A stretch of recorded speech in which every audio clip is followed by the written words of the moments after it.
If you're a JavaScript developer, you probably used Axios today. It is the most popular HTTP client in the world. But on March 31st, 2026, for a 3-hour window, running npm install, Axios wasn't just downloading a library. It was installing a cross-platform remote access Trojan, that is RAT, directly onto your machine.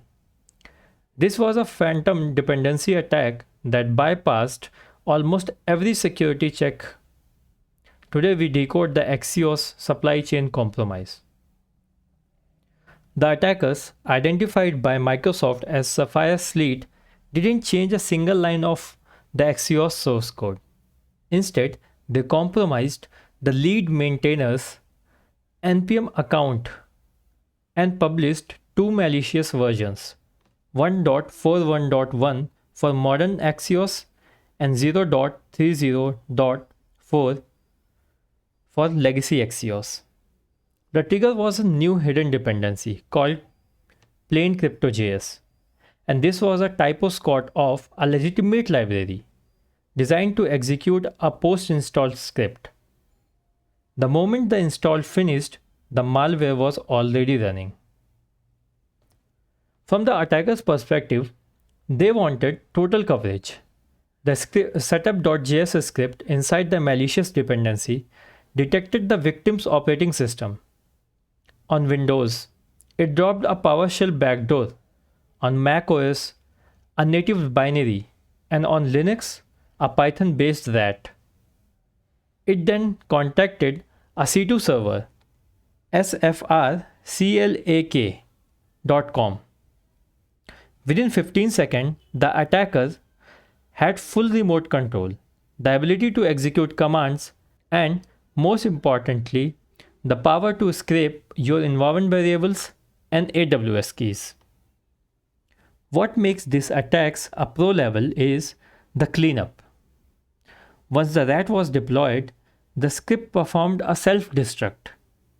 It deleted the setup.js file and replaced the malicious package.json with a clean one it had hidden earlier.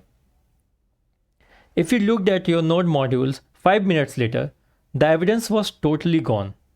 And this is why many automated scanners missed it. The malware erased its own fingerprints.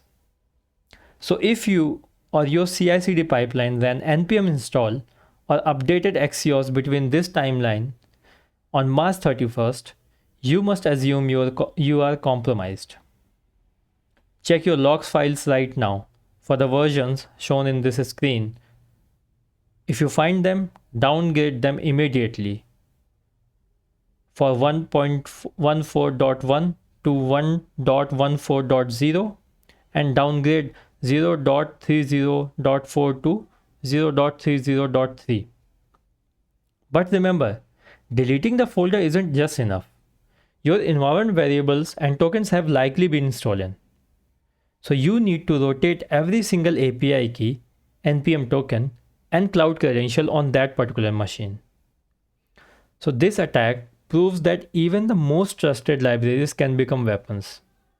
I've included links in the description to the detailed technical blogs from SANS, CrowdStrike, Microsoft, and Palo Alto Unit 42. Read them, study the indicator of compromise. Don't just trust your dependencies. Verify them, decode the chain, or become the part of it. And remember, we will keep it simple.